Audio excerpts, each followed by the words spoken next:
a real pleasure right now to be joined by a couple of men. You may have heard of this film, Eenie Meenie. It is streaming currently on Hulu. Very, very popular, from what I understand.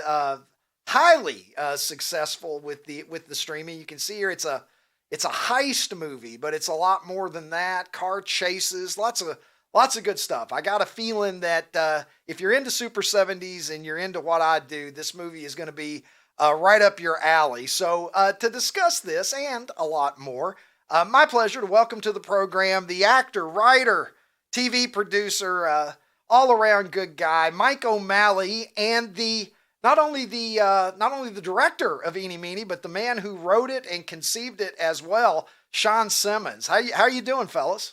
Ricky, it's great to be with you. Thank you so much for having us on here. Immediately when I was a part of this movie, I'm just one of many great actors. Well, I'll say I'm one of many actors in the movie. I won't characterize myself as a great actor. No, you had it right. Movie. You had it right the first but time. no, it is. I will endorse that. This Shawn Simmons is a guy that I met.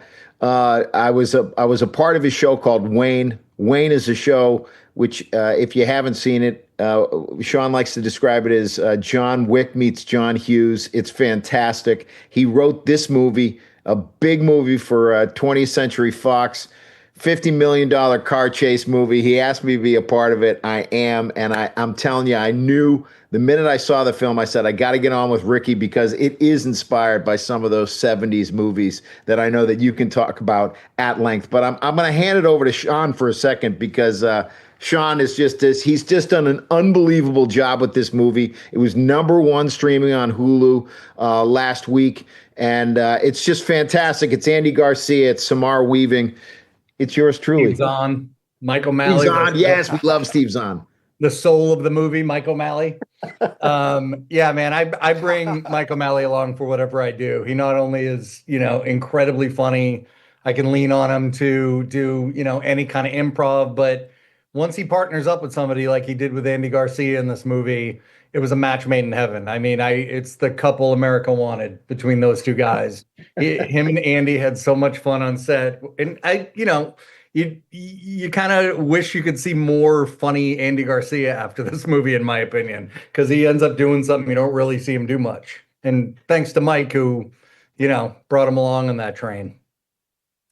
But yeah, Ricky, when you see what's your favorite car chase, heist movies from the 70s, Ricky? Because I'm sure Shawn's seen them. Well, my car chase, I've always been a bullet guy.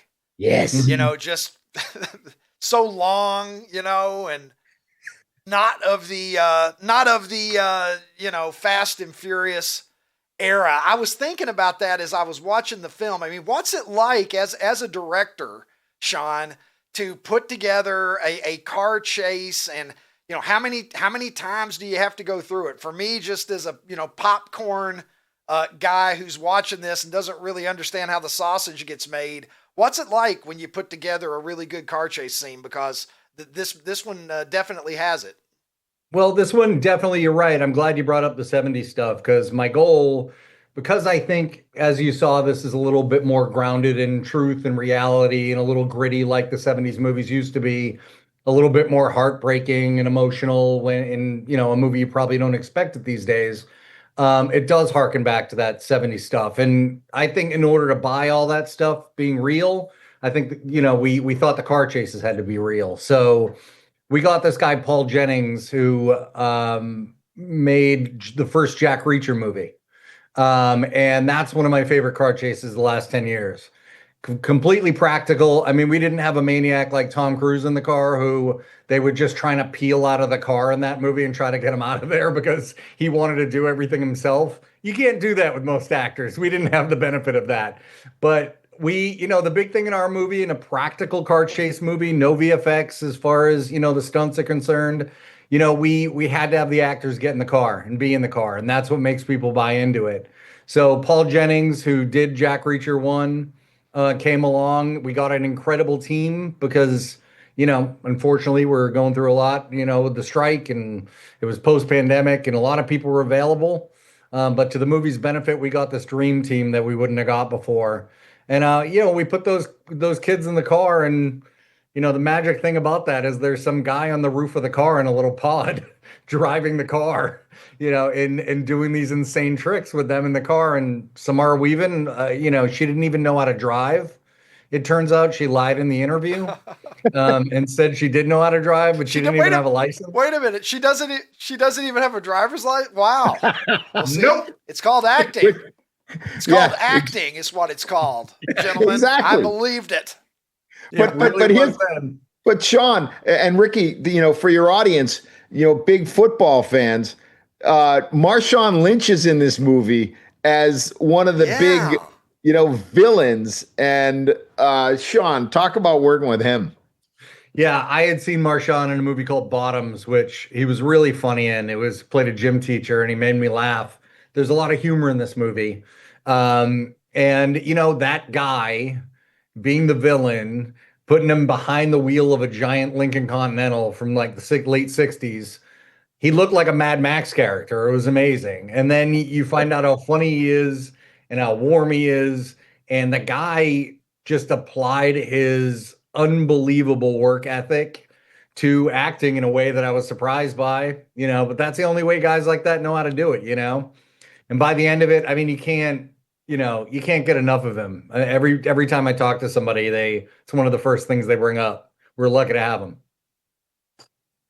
Yeah, he has the it factor, doesn't he? Yeah. I've seen him before. He's just naturally, there's a charm about the guy. But yeah, this movie definitely has a 70s sort of ethos to it, right? I mean, it's gritty, it's funny, great dialogue.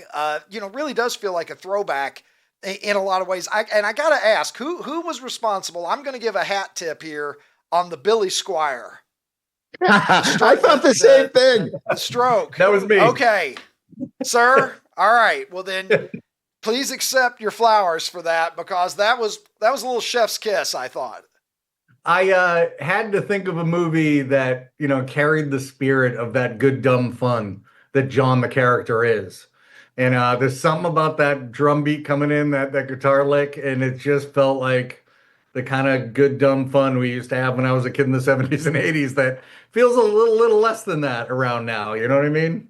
I had a Billy Squier joke in the second season of Heels, which is what made me love it even more when I saw it, Shawn picked this in this movie. And I just thought back to that song where my mom just walking into the living room, MTV's on, that song's on. She's just like, what is this? Like, where, like, can you imagine our parents from back in the 70s coming into listening to anything that our children are listening to now? I mean, for God's sakes. Yeah. It felt like, it really does feel like something we don't have anymore in that way, though, mindless fun. Yeah. Yeah, no, it was a moment. Mike, tell me, what attracted you to this? You play George, and tell me how you came to be involved and what drew you to playing this character. Well, I want to say to anyone, like, there's a show out there called Wayne that was on. It started out when YouTube was making their own programming. They started to do some adult themed programming, and then they gave it away free on YouTube. And people who weren't adults, just bad words. It's not, it's nothing any more than that. So then it came out on Amazon. Amazon Prime put it out there, and that is Shawn's show. And it's Shawn's genius about growing up in a rough neighborhood in outside of Boston, Massachusetts, Brockton, Mass. I played the principal in that. And one of the things I loved about it was just the authenticity of the dialogue and the heart that went into it. Ricky, I think we might have talked about this the last time I was on the show. I don't think that, there's a lot of guys who know what it's like to be a good guy and a good friend and loyal and stick up for the right things and know to their core that that's what they're about. And that is what Wayne is about. Somebody who's sticking up for the right things, defending himself, and he can't be pushed around. These are the themes that I love that Shawn writes about: loyalty, what it means to be a good friend. And I I'm not going to say I don't think there's, enough movies and TV shows out there about that. I just know that I want to be a part of them. And so when Shawn said, "Do you want to even have the smallest part playing opposite Andy Garcia, where I play as henchman?" I knew that there was going to be, as part of the process of making the show, just fun, just joy. And as you can see from the photo there, I'm dressed in this ridiculous sweater, that clearly somebody who's, shops at TJ Maxx or Marshall's on the rack, on the sale rack for his clothing. This is not a guy who thinks so much about his wardrobe. I just knew that it was going to be fun. And so that's what I'm looking for at this time of my life, is what's going to be a fun experience. And look, I love Andy Garcia. I mean, I've loved him.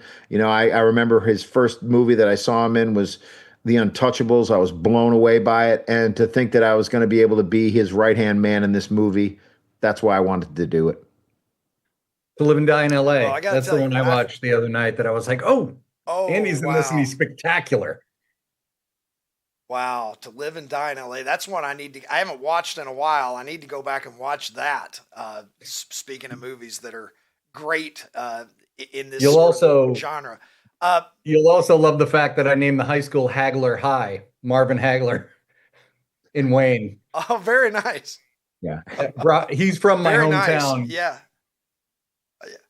No kidding. How about that? Yeah, well, he trained out of there. Sugar Ray Leonard, by the way. You and I both know it, Shawn.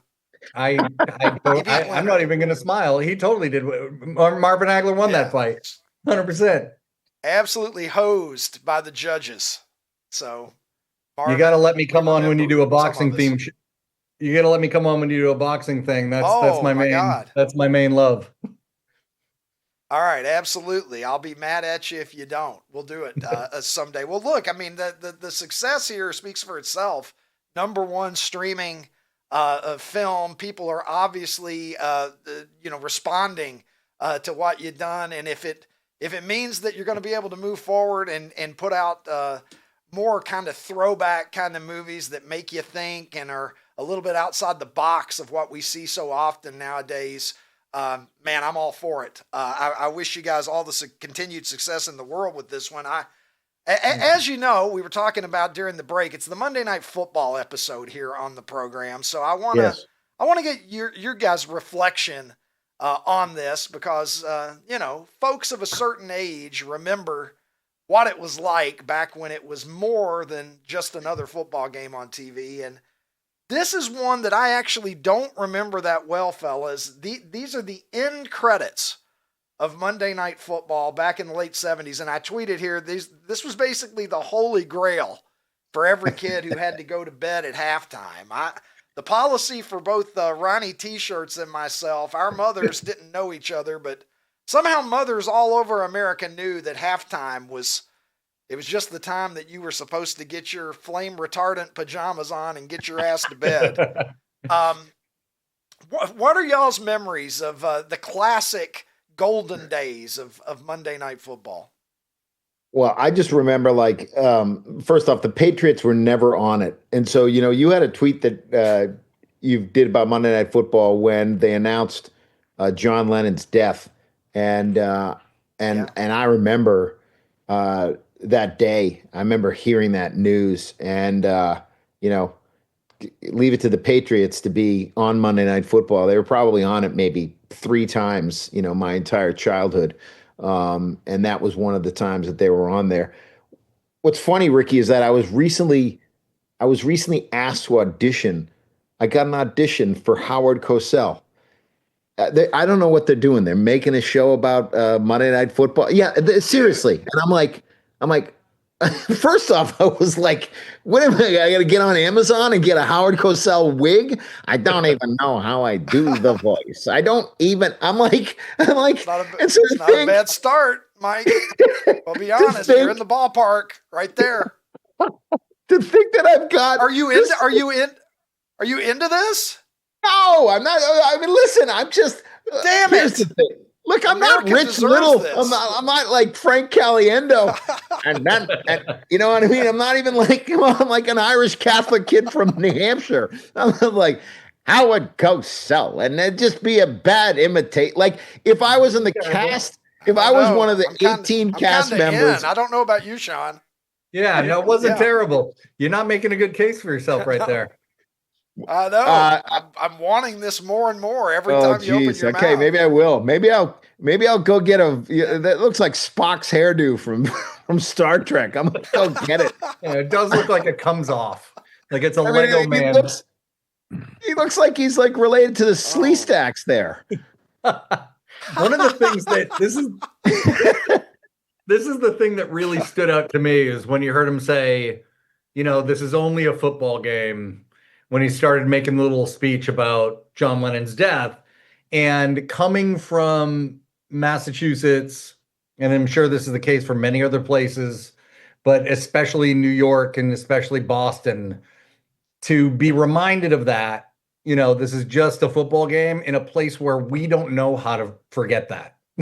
Like it is war every single time out. And it's one of my favorite things about those places is that they take it way too seriously to the point where it's ridiculous and dumb because you know what? Life's really hard. Let's make something that really doesn't mean anything this serious is fun to me. You know what I mean? We might as well make this be the end of the world. So when he said that, let's remind ourselves this is just a football game before you announce the death, I was like, yeah, good luck. Good luck with Boston. This is the one with the Patriots. Like all of them are like, fuck that. We want to fucking kill the other team. I don't even like the fucking Beatles. Yeah, exactly. Exactly. Yeah. There were definitely some of those guys. Oh, terrible. It's like, who cares about him? Never liked him. Yeah. Rolling Stones were better. All right. So one more here for you guys. And you guys obviously know a lot more about movies than I do. I just know that I enjoy them. But I tweeted out on Super 70s asking people for their favorite. I said, what's the best one-liner in movie history? And if you guys don't want to boil it down to one, because there's so many, but for either one of you, what are one or two maybe that come to mind that you consider to be top of the line among one-liners? Okay, so this is I'm going way back, okay? And maybe it's because nowadays I would, if this movie was being made, I would play this guy. And it may also have something to do with the fact that, I'm now at the age where people are asking me to play Howard Cosell. But there is a line that I think is hilarious in the movie It's a Wonderful Life. Do you know the movie, Ricky? Oh, God, yes. I love it. Okay. So it's an amazing movie, right? So there's like a fat Irish guy sitting on the porch reading the newspaper, and he's overhearing Jimmy Stewart and oh God, what is her name? Not Mary Bailey, Donna Reed. Donna Reed. Yeah. And Donna Reed is just stunning in this movie. Yeah, and he goes like this, and so the guy goes, "Why don't you kiss her for Christ's sake?" I don't think he says for Christ's sake. Like, instead of talking her to death. Yeah. Talk her to death, and then he goes like this. This is my youth is wasted on the wrong people. Yes. I mean, yes, that is so. I think he was giving her the whole lasso the moon speech. I think, yeah. Youth is wasted on the wrong people is one of the great lines in movie history. And the older you get, the more you realize how true that line is. Right, Shawn. Right. What's one for you? Well, I'm going with what jumped into my brain quick. I don't think it's very poignant, but I love it, and it's very Boston centric, as me and Mike are both from that region.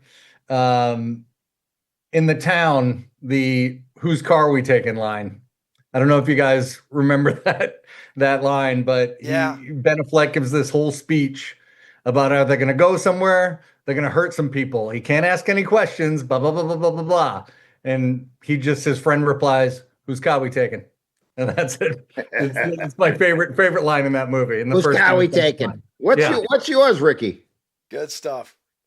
Oh my God. I mean, Jesus. I'm probably, it's like I'm going back to Spies Like Us, doctor, doctor, doctor, doctor, and doctor. I don't know, but that's not what I would pick. But I'm on the spot, and that's the first thing that came to mind. Here's what some of the Super 70s audience had to say here as we're going through. There's a Chevy Chase. Can I borrow your towel? My car just hit a water buffalo from Oh yeah, Fletch. I There's a love lot of Dean good ones Wormer's from Fletch. Yeah, fat, drunk, and In stupid is fact, no way to yes. go through life is just a perfect one. And Roy Scheider there, obviously. That's a classic. yeah, Listening to the fucking song from Slapshot. Shawn, you But get another one? love the smell of napalm. Yeah, Oh, there's love the some. smell of napalm in the morning is great. Oh, that's a big one. You Yeah. know what's a good one is Yeah. there's so many good ones in Midnight Run. He goes, you haven't said wait, can we swear on this? Yeah.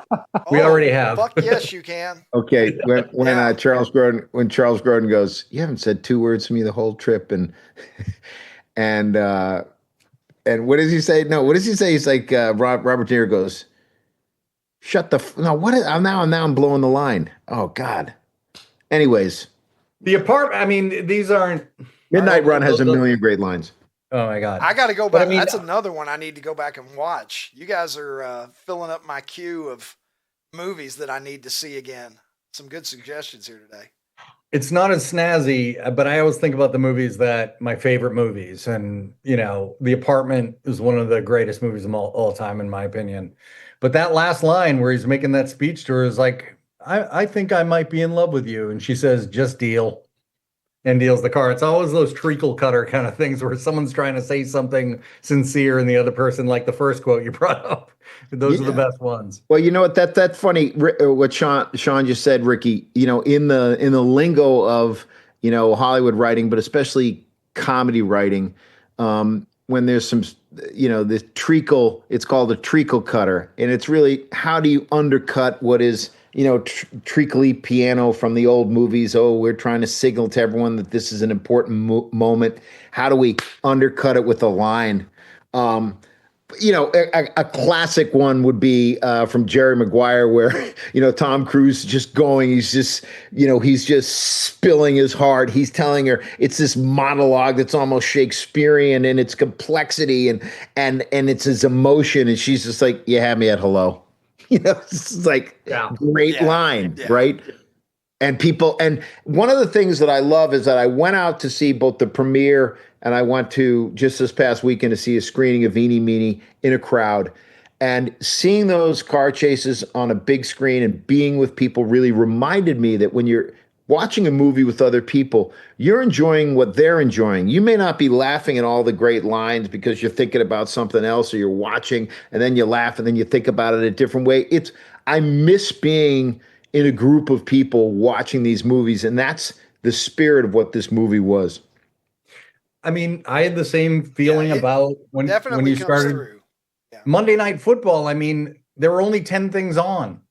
There's only 10 things on, and every Yes. week everyone would go to that place, and then we'd, communicate next day at work, and we felt like we're all a part of something. And now there's a bazillion choices on TV.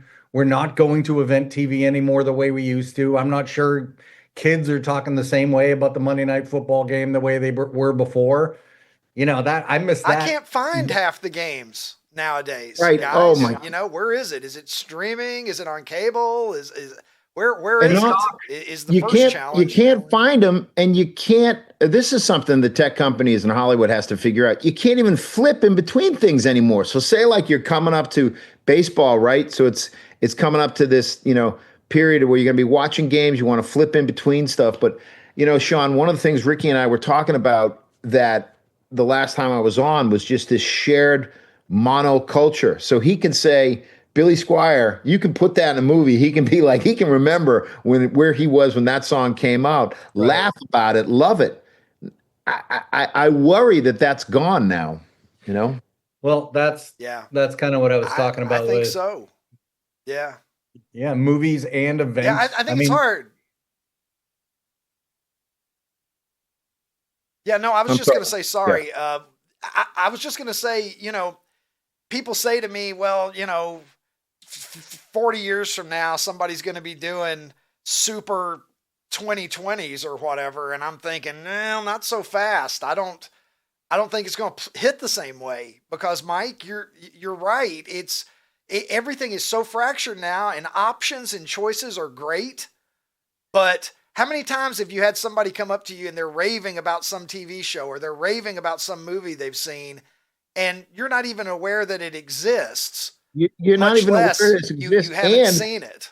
not only that, you can't like you're like, oh my gosh, all right, yeah, and you put it in the queue, but just I mean, sometimes like my wife's like, "Do you want to watch that?" I'm like, "Yeah, man. I mean, but please, you gotta, after that one, you can't say, let's watch another one. I gotta go to sleep." Or you want to look at an actor, that's in it. And you got to pause the credits so you can just look at it. What's funny about Super 70s, and I've said this to you before, Ricky, is that I have friends. So I graduated high school in '84, college in '88, and I have so many friends who are from back in New England or just from college who are sending me your tweets when you tweet something out about it. But that's what I mean, because everyone laughs about it. Everyone knows the episode of the Brady Bunch with the tiki tour, with the tiki idol. Everyone knows that. Yeah. When you're tweeting out the stuff recently about what's happening, and Shirley just ripping into rerun. It's just like, I mean, how many episodes? You haven't seen just one episode. You've seen 50 episodes of what's happening. Yeah, and people get it. You just immediately everybody's in on it. There's you don't need to explain it, which kills comedy completely if you have to try to explain it. So that's a blessing that I've had. Shawn, tell me, I mean, what's next here? I mean, the Eenie Meenie is obviously people are responding to it. What's next for Shawn Simmons here after this very successful, high profile directorial debut? Well, hopefully we get to do more. I'm doing a little bit with A24. I'm doing a pilot with them, a TV thing. So I'm hoping to get that going. It'll have the same kind of blend of heart and heartbreak and comedy and a little bit of action that all my stuff seems to have. It's hopefully I'm doing another thing with 20th. It looks like I'm doing something else with them that I won't talk about yet, but hopefully just making more stuff that takes a big swing and tries to do something a little different, as I think this movie did.